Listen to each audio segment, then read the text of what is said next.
আপনি travel blog বানাবেন কিন্তু আপনার কাছে ড্রোন নেই, নো প্রবলেম।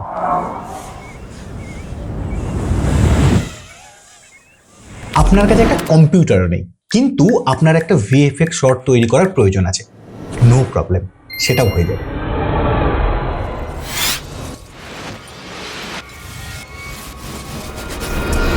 অথবা ঘুরতে গিয়ে শাহরুখের মতো পোজ দিয়ে ভিডিও করতে লজ্জা লেগেছে, কোনো রকমে একটা ছবি তুলেছেন, নো প্রবলেম, তাতেও কাজ হয়ে যাবে।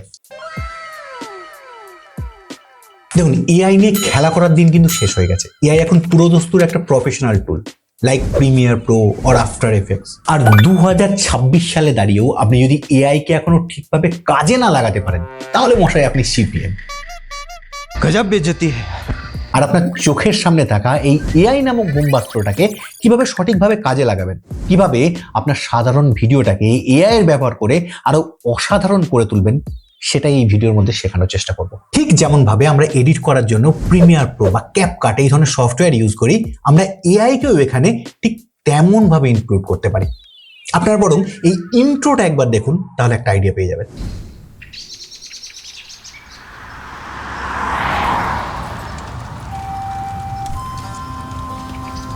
পাহাড়ি রাস্তা, গরম গরম মোমো আর সস্তা শাহরুখ মার্কা পোজ দিয়ে একটা দুটো ছবি আপলোড।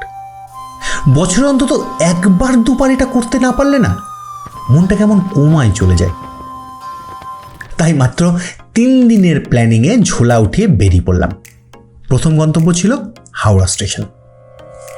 আমার এইটুকু ভিডিও টাইমলাইনের মধ্যে আমি 2 জায়গায় এআইকে ইনক্লুড করেছি, জাস্ট আমার স্টোরি টেলিংটাকে আরো পারফেক্ট আরো স্পাইস আপ করার জন্য।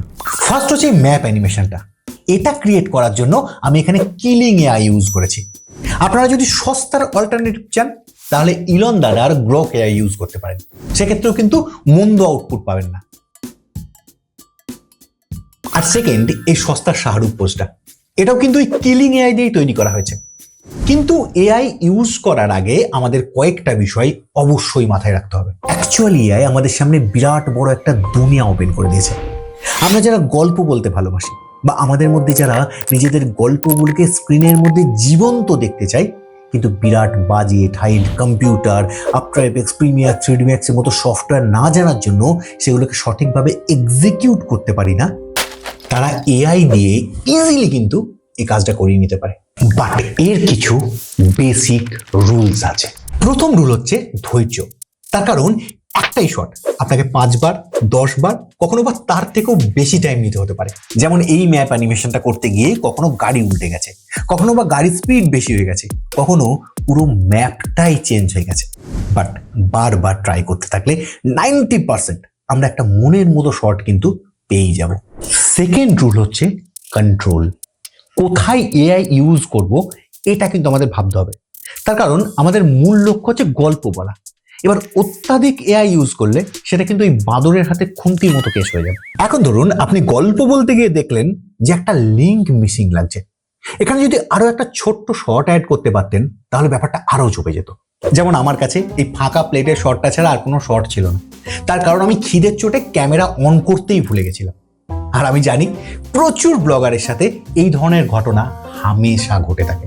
সো এই শর্টটাকে প্রিমিয়ারে ফেলে এর ফার্স্ট ফ্রেমটার পিএনজি নিয়ে একসাথে নানো বানানা, জেমিনাই এবং চ্যাট জিপিটিতে আমরা লড়াই শুরু করলাম এর ঠিক আগের ফ্রেমটা ক্রিয়েট করার জন্য। গোটা 30 থেকে 35 বার ট্রাই করার পর এরকম একটা ফ্রেম পেয়েছিলাম, যেটাকে একটু এডিট করে আবার নানো বানানাতে আপলোড করে লাস্ট ফাইনাল ফ্রেমটা বের করলাম।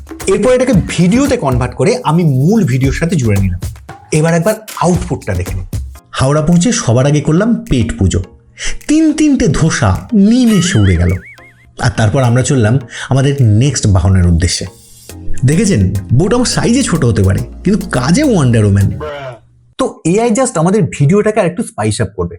গল্প কিন্তু আপনাকে নিজেই বলতে হবে। তার কারণ আপনি যদি পুরো গল্পটা এআই দিয়ে ক্রিয়েট করতে চান সেক্ষেত্রে আপনার ভিডিওয় কোনো প্রাণ থাকবে না। এবার আসি আপনারা এআই দিয়ে কিভাবে ড্রোন শটটা ক্রিয়েট করতে পারবেন। এখন ধরুন আমরা এই ফুটেজটাকে ড্রোন শটে কনভার্ট করব। তাহলে আমাদের প্রথম কাজ কি হবে? আমাদের প্রথম কাজ হবে এই ফুটেজটা যে লাস্ট ফ্রেমটা হবে সেটাকে ইমেজে কনভার্ট করে নেওয়া। আর সেটার জন্য আমরা যে কোনো এডিটিং অ্যাপ ইউজ করতে পারি, সেটা মোবাইল ভার্সন হতে পারে বা পিসি ভার্সন হতে পারে। আর যখন আমরা ওই লাস্ট ফ্রেমটা পেয়ে যাব সেটা হবে আমাদের ড্রোন শটের ফার্স্ট ফ্রেম। আমাদের সেকেন্ড কাজ হচ্ছে আমাদের লাস্ট ফ্রেমটা ক্রিয়েট করা, এবং সেটার জন্য আমাদের সামনে দুটো রাস্তা খোলা আছে। 1 নম্বর, হয় আমাদের ওই লাস্ট ফ্রেমটাকে এআই দিয়ে ক্রিয়েট করতে হবে। সেক্ষেত্রে আমাদের ওই জায়গাটার একটা ডিটেলস কিন্তু এআই প্রম্পটের মধ্যে ইনক্লুড করতে হবে। যেমন ধরুন, ওই জায়গায় যদি কোনো মন্দির থেকে থাকে, কোনো জঙ্গল থেকে থাকে, কোনো নদী থেকে থাকে, যেটা টপ শট হলে ওই ইমেজের মধ্যে আসবে, তাহলে কিন্তু সেটা আমাদের ওই প্রম্পটের মধ্যে ইনক্লুড করতে হবে। তারপর ওই ইমেজটাকে আপলোড করে দিয়ে এআই কে বলতে হবে যে এই ইমেজের একটা টপ শট ক্রিয়েট করে দেওয়ার জন্য। আর 2 হচ্ছে, আপনার আশপাশে যদি কোনো উঁচু বিল্ডিং থেকে থাকে, তাহলে আপনি ফার্স্ট ফ্রেমটা আপনার ওই বিল্ডিং এর নিচে ক্যাপচার করলেন, আর সেকেন্ড ফ্রেমটা আপনি বিল্ডিং এর উপর থেকে ক্যাপচার করলেন। এবার এআই ওটাকে ফার্স্ট ফ্রেম এবং লাস্ট ফ্রেম দিয়ে আপনি যদি একটা ড্রোন শট ক্রিয়েট করতে বলেন, তাহলে আরামসে কিন্তু আপনি একটা ড্রোন শট ক্রিয়েট করতে পারবেন। এবার আপনি যদি কোনো মেলায় থেকে থাকেন, তাহলে সেম জিনিসটা আপনি একটা নাগরদোল্লাকে ইউজ করে করতে পারেন, বা আপনি যদি জঙ্গলে থেকে থাকেন সেক্ষেত্রে আপনি ওয়াচ টাওয়ারকেও ইউজ করতে পারেন। আর এরপরে কিলিং বা VO3 যে কোনো এর মধ্যে ফার্স্ট ফ্রেম এবং লাস্ট ফ্রেম দুটোকে এইভাবে আপলোড করে দিয়ে ড্রোন শট ক্রিয়েট করার জন্য সিম্পল একটা প্রম্পট দিলে কিন্তু আপনি এরকম একটা শট পেয়ে যাবেন।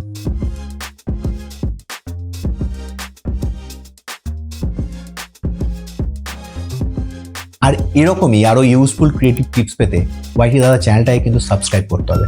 তার সঙ্গে সঙ্গে আমাকে ইনস্টাগ্রামেও ফলো করে রাখবেন, কারণ ইনস্টাগ্রামে আমি স্পেশাল কিছু ক্রিয়েটিভ টিপস দিয়ে থাকি যেগুলো এখানে আপলোড হয় না। সো আজকের জন্য টাটা, দেখা হচ্ছে পরের ভিডিওতে।